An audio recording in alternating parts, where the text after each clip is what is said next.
Bienvenue aux vidéos Dealmaker Political Map Express. Dealmaker Political Map Express vous aide à obtenir une représentation visuelle des personnes faisant partie de l'entreprise acheteuse. Vous voyez ici une liste de tous les contacts enregistrés sur Salesforce.com pour la même opportunité. Nous sommes quelques-uns à travailler sur l'opportunité en question et nous nous devons de tous être sur la même longueur d'onde pour la prochaine rencontre. En utilisant Dealmaker Political Map Express, je peux rapidement avoir un aperçu de la situation. Je me dois de savoir qui se situe de notre côté et qui travaille contre nous. Par exemple, on voit ici David Cameron qui est de mon côté et je remarque qu'il fait partie du cercle intérieur, ce qui signifie qu'il a du pouvoir. Je vois aussi qu'il est un preneur de décision, un visionnaire et un supporter. L'indicateur de couverture m'apprend que nous l'avons rencontré à plusieurs reprises. C'est vraiment intéressant de pouvoir voir tout ça si facilement. D'un autre côté, on note qu'Alan Jones n'est pas un fan. Nous devrons nous occuper de ce problème-là.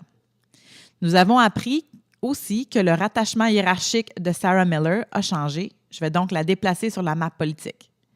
Ce faisant, l'information sous la responsabilité de se met à jour automatiquement à son profil dans Salesforce.com puisque la structure politique est entièrement intégrée au CRM. Je remarque qu'il y a ici quelques personnes qui ont été identifiées, mais qui n'ont pas encore été placées dans la map politique.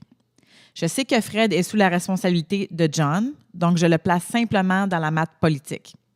J'ai quelques informations concernant John et je peux les mettre à jour très facilement juste ici. Il existe d'autres personnes dans la liste de contacts de Salesforce que j'aimerais inclure à la map politique.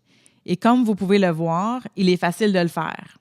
Parce que Salesforce sait qui est le supérieur immédiat de Pascal, Dealmaker l'a automatiquement placé du côté droit de la map politique. Ça rend la mise à jour de celle-ci tellement facile. Nous avons appris aujourd'hui que George Starr vient de s'ajouter à l'équipe de Express Logistics. Ici, je peux rapidement ajouter George Starr au contact. George a déjà travaillé pour un de nos clients et il est un supporter. Donc, George est maintenant enregistré dans les contacts Salesforce.com, ce qui est tout à fait génial. Nous savons que George fait partie de l'organisation de David, mais il existe quelqu'un entre David et lui. Donc, pour l'instant, gardons-lui une place et plaçons George sous la responsabilité de celui-ci. Comme nous le savons déjà, les apparences sont parfois trompeuses et la hiérarchie organisationnelle nous donne seulement une version de l'histoire. Il est très important que l'équipe sache qui influence qui et Dealmaker peut illustrer très facilement. Fermons ce panneau et allons voir quels autres détails nous possédons sur chaque personne de l'organisation. Quand je clique sur David Cameron, j'obtiens beaucoup plus d'informations à son sujet. Il y a des conseils généraux auxquels je reviendrai plus tard. Ici, je peux accéder à ses attributs, mais allons voir la section sociale.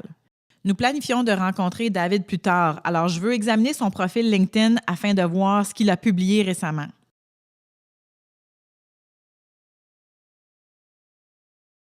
Je peux également jeter un coup d'œil à son compte Twitter pour y voir son activité, car je dois m'assurer que chaque membre de mon équipe est au courant de ce qui préoccupe David. C'est ce qui nous aidera à gagner.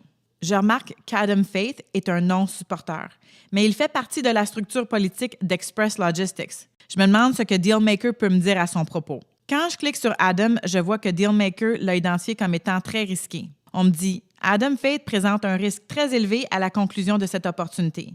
En tant que non-supporter dans la structure politique, Adam Faith possède de l'influence et du pouvoir et présente une nette préférence pour vos compétiteurs. Et Dealmaker m'avise d'utiliser mes mentors et mes supporters pour neutraliser son impact négatif. Je reviendrai sur ces conseils plus tard avec mon équipe afin de tous s'entendre sur la situation. Jetons un coup d'œil sur la map politique en entier afin de nous donner une idée de notre position et consulter les conseils généraux. Il semble que nous soyons dans une bonne position. Ici, on peut lire que nous bénéficions de support interne pour cette opportunité.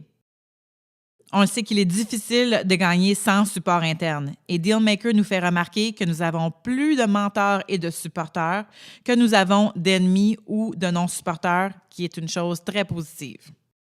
Cliquons sur l'onglet « Triage » (Filter) pour voir qui sont nos amis exactement. Je vais choisir mentor et supporteur comme objet du tri. De ce fait, Dealmaker met en relief seulement les personnes qui nous importent. C'est une fonction très efficace quand on doit préparer une rencontre ou reviser une opportunité. La dernière chose que j'aimerais faire est enlever Andy de la map politique. Il n'est plus impliqué dans l'opportunité, ainsi, je peux le retirer très facilement. Sa fiche de contact demeure dans Salesforce, mais il ne fait plus partie de la map politique en tant que telle. J'ai présentement une map politique à jour, prête à passer en revue avec mon équipe. Dealmaker Political Map Express me rend vraiment la tâche facile. Rappelez-vous que d'avoir une bonne idée de l'organisation de l'entreprise acheteuse est extrêmement important. Dealmaker est intégré à la plateforme Salesforce.com. Il est pertinent et facile à utiliser.